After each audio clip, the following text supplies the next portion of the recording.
अस्सलाम वालेकुम स्टूडेंट्स, मैं हूं आपका टीचर अफजल हसन गुरेजा। आज हम स्टार्ट करेंगे एफएससी मैथमेटिक्स सेकंड ईयर का चैप्टर नंबर 7 है, एक्सरसाइज 7.3 है, वेक्टर्स का चैप्टर है। नीचे मैंने अपना WhatsApp number, Viber number, email address और यूट्यूब चैनल लिख दिया है। अगर आपको कोई प्रॉब्लम हो तो आप मुझसे कॉन्टैक्ट कर सकते हैं। और जब आप मेरी ये वीडियोज़ देखें, इनको लाइक और शेयर करें, मेरे चैनल को सब्सक्राइब करना मत भूलिएगा। स्टार्ट करते हैं जी। क्वेश्चन नंबर इसका 1 है और उसका 4th पार्ट है जो कि अब हमने स्टार्ट करना है। ठीक है जी। क्वेश्चन एक ही है कि दो वेक्टर्स दिए गए हैं, उनके दरमियान जो कोसाइन एंगल आएगा वो हमने फाइंड आउट करना है, यानी कि cos of theta. Vector you जो हमें पहले दिया गया है वो किसके इक्वल आता है जी, वो है 2 है, -3 और 1।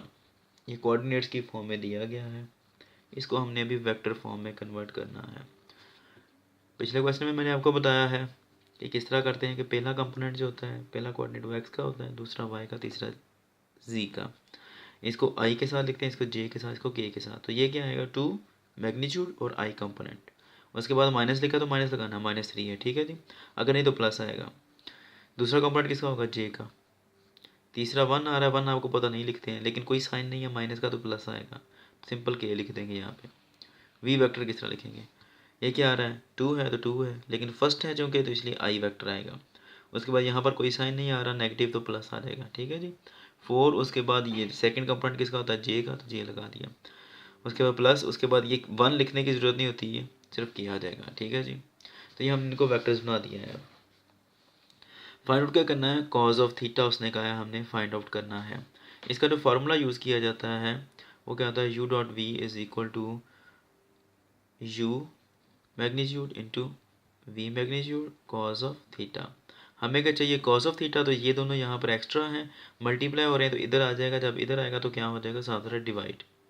ठीक है, तो क्या आएगा, u वेक्टर का मैग्नीट्यूड और v वेक्टर का मैग्नीट्यूड। ठीक है, इसे u मॉड v मॉड भी पढ़ते हैं। ठीक है, कॉज ऑफ थीटा। इसको ज़रा सिमेट्री के लिहाज से लिख लें। कॉस ऑफ थीटा जो फाइंड करना है वो लेफ्ट साइड पर, और ये जो है ये राइट साइड पर, u dot v over u mod into v mod. ठीक है जी। अब यहाँ पर तीन चीज़ें हैं, एक तो u डॉट वी हमने फाइंड करना है, डॉट प्रोडक्ट। दूसरा हमने u का मैग्नीट्यूड और v का मैग्नीट्यूड फाइंड आउट करना है। तो करते हैं स्टार्ट। u डॉट वी पहले बेशक कर लें, आपकी मर्ज़ी है। u डॉट वी का मतलब क्या है कि पहले आपने u वेक्टर जो है वो लिखना है। डॉट प्रोडक्ट के अंदर कोई प्रॉब्लम नहीं है, पहले आप बेशक v लिख लें, बेशक बाद में u लिख लें, कोई मसले वाली बात नहीं है। ठीक है, क्रॉस प्रोडक्ट आए तो वहाँ पे प्रॉब्लम होती है। क्या आ रहा है जी हमारे पास, 2i -3j और प्लस के आ गया। ब्रैकेट लगाकर डॉट लगा दें, क्योंकि यहाँ पर डॉट लगा हुआ है। ठीक है जी। अगला फिर अब v वेक्टर है तो v वेक्टर लिख लें, क्या आ रहा है, 2i प्लस 4j और प्लस के वेक्टर आ गया। ठीक है जी। अभी मैंने आपको पहले भी बताया पिछले 3 क्वेश्चंस के अंदर, ठीक है, वो एक ही चीज़ है कि मल्टीप्लिकेशन वैसी होगी जैसे कि आम अलजबरा के अंदर होती है कि पहले ये जो आ रहा है कंपोनेंट, इसको इसके साथ मल्टीप्लाई करेंगे, फिर इसको इसके साथ करेंगे, फिर इसको इसके साथ करेंगे, उसके बाद फिर इसको इसके साथ, फिर दूसरे वाले को दूसरे के साथ, फिर दूसरे को तीसरे के साथ, फिर तीसरे को पहले के साथ, तीसरे को दूसरे के साथ, तीसरे को तीसरे के साथ करना, ऐसे ही है। लेकिन हम करते नहीं हैं ऐसा। उसकी रीज़न क्या है, उसकी रीज़न ये है कि जब आई वाला आई के साथ मल्टीप्लाई होगा, याद रहे 2 मल्टीप्लाइड बाई 2 तो हो जाएगा, लेकिन आई ये वेक्टर यहाँ पे आ रहा है, यहाँ पर भी आई वेक्टर आ रहा है। तो इन दोनों को जब मल्टीप्लाई करेंगे तो अलजब्रिकली क्या आता है, I dot I is equal to 1, vector algebra के मुताबिक। ठीक है, इसलिए जब आई को जे के साथ मल्टीप्लाई करते हैं तो इसका आंसर क्या आता है, 0। तो जब 0 मल्टीप्लाई होगा, ये देखें ना, 4 2 8 आ जाएगा, और आई डॉट जे क्या है, 0। तो 8 मल्टीप्लाइड बाई 0 क्या हो जाएगा, 0। तो इसलिए वो 0 हो जाएगा, लिखने की ज़रूरत ही कोई नहीं है उसको। ठीक है, इस तरह जब आई को के साथ मल्टीप्लाई करेंगे, आई डॉट के, तो वो भी क्या आ जाता है, 0। डॉट प्रोडक्ट के अंदर 1 कब आता है, जब दोनों सेम हो मल्टीप्लाई करने वाले वेक्टर्स, ये आई और आई आ जाए, या फिर जे और जे वेक्टर आ जाए तो वो भी 1 आएगा। इसी तरह के डॉट के दोनों सेम आ जाए तो फिर भी क्या आएगा, 1 आ जाएगा। ठीक हो गया जी।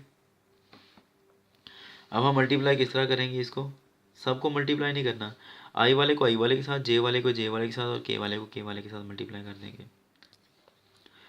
अब ये देखिए मैग्नीट्यूड्स को मल्टीप्लाई करें, 2 ज़रब 2 क्या आएगा, 2 ज़रब 2, और आई मल्टीप्लाई हो रहे हैं तो क्या आएगा, आई डॉट आई। याद रहे डॉट ही आना है, क्रॉस नहीं लगाना। यहाँ पे बेशक डॉट लगाएं, क्रॉस लगाएं, कोई मसला नहीं है मैग्नीट्यूड्स में, लेकिन जब वेक्टर लगाने तो उस वक्त लाजमी डॉट है तो डॉट, क्रॉस है तो क्रॉस आना है। उसके बाद फिर प्लस लाजमी लगा दें। ये -3 है, ये 4 है, तो क्या आएगा, -3 मल्टीप्लाइड बाई 4, और क्या है, जे डॉट जे, तो जे डॉट जे लगा दिया। प्लस उसके बाद यहाँ पर कुछ नहीं तो 1 है, यहाँ पर भी 1 है, तो 1 मल्टीप्लाइड बाई 1 के डॉट के आ गया। अब उसके बाद क्या आएगा जी, 2 ज़रब 2 4, और आई डॉट आई क्या होता है हमने ऊपर लिखा है, क्या होता है 1 प्लस, प्लस नहीं आएगा, प्लस माइनस माइनस हो जाएगा, 4 3 12, और जे डॉट जे क्या होगा 1, अगेन यहाँ पे लिखा भी है मैंने, प्लस 1 मल्टीप्लाइड बाई 1 1 हो जाएगा, और के डॉट के क्या आएगा, अगेन 1 आ जाएगा। तो यू डॉट वी क्या आ जाएगा हमारे पास, 4 ज़रब 1 4 माइनस 12 1 12 जमा 1 ज़रब 1 1, तो यू डॉट वी क्या आएगा हमारे पास, ये 4 और 1 5 हो जाएगा, 5 में से 12 निकाले तो 7 बचता है, लेकिन जो कि 12 माइनस वाला है बड़ा है तो इसलिए माइनस आएगा साथ में। ठीक है जी, अब ये तो हमने फाइंड कर लिया है। इसको अब ऐसा करें, सबसे पहले इसको नाम 1 दे दें इक्वेशन, इसको 2 के दे दें। अब हमने क्या करना है, फाइंड यू और वी दोनों का अलग अलग मैग्नीट्यूड। तो यू का मैग्नीट्यूड जो आएगा हमारे पास वो किस तरह लेते हैं, आपको मैंने पहले भी बताया कि वेक्टर यू के जितने भी कंपोनेंट आ रहे हैं, इसका 2 आ रहा है, इसका -3 और 1, इनके सबके स्केयर लेने हैं। 2 का स्केयर, फिर प्लस लाजमी डालना है, -3 का स्केयर, फिर प्लस के वेक्टर आ रहा है, के साथ क्या आ रहा है 1, तो 1 आ जाएगा, 1 का स्केयर। उसके बाद क्या करना है, पूरे का अंडर रूट। ठीक है जी, यही तरीका कार है। 2 ज़रब 2 कितना आ जाएगा जी, 4 प्लस 3 ज़रब 3, सॉरी 3 ज़रब 3, हाँ यही आएगा क्योंकि 3 का स्केयर है, तो 9 आ जाएगा, प्लस 1 का स्केयर कितना आएगा, 1 ही आएगा।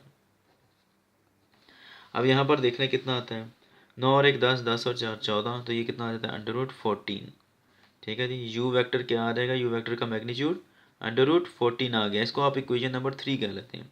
अब हमें फार्मूला के मुताबिक एंड पे सिर्फ रह गया वी मैग्नीट्यूड, तो वो आप फाइंड आउट करेंगे, जो वी वेक्टर है उसका मैग्नीट्यूड। नेक्स्ट पेज पे स्टार्ट करता हूँ मैं।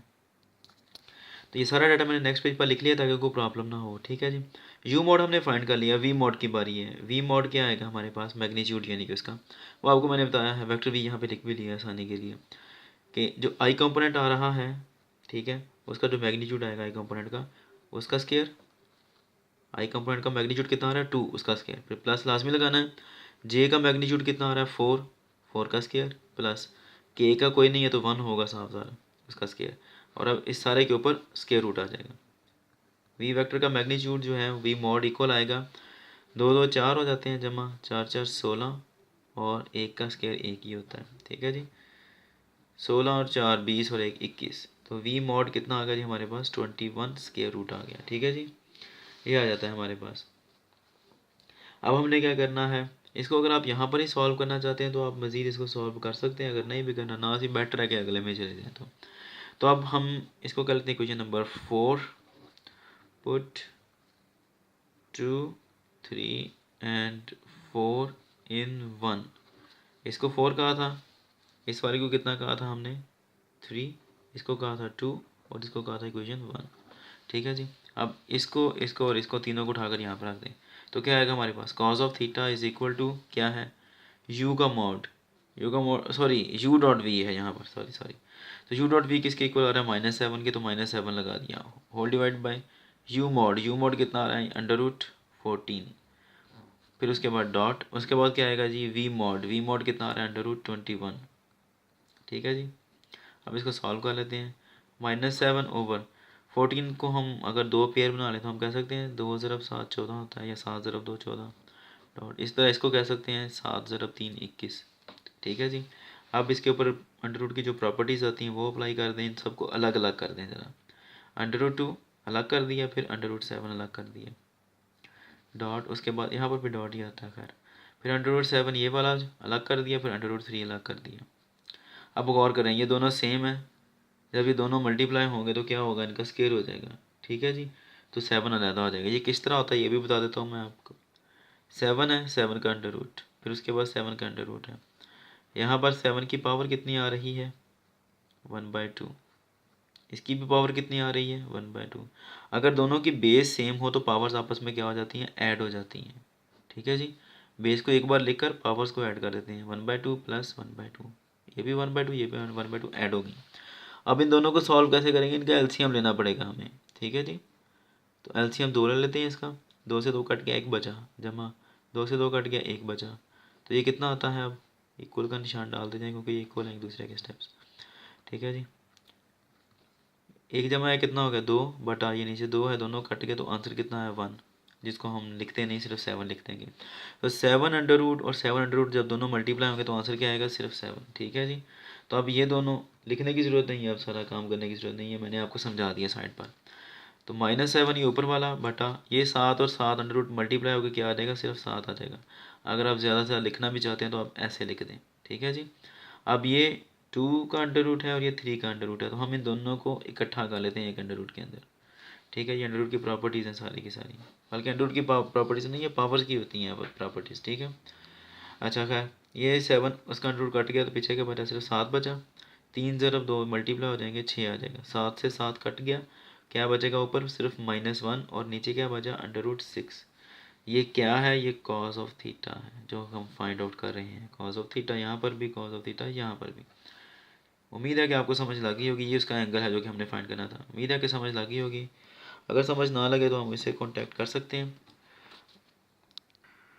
और स्टूडेंट्स, मैं बुक लिख रहा हूँ मैथ की हैंड बुक, और वो मेरा अपना ज़ाती कंसेप्ट है, बहुत अच्छी बुक लिख रहा हूँ। अभी कंप्लीट नहीं हुई, वो तकरीबन 6 महीने तक कंप्लीट होगी। तो अगर आप वो लेना चाहें तो आप मुझसे कॉन्टैक्ट कर सकते हैं, और अगर आपको क्वेश्चन समझना है तो फिर भी कॉन्टैक्ट कर सकते हैं। अब नेक्स्ट वीडियो में आपसे मिलता हूँ, तब तक के लिए अपना ख्याल रखिएगा, मुझे दुआ में याद रखें। अल्लाह हाफ़िज़।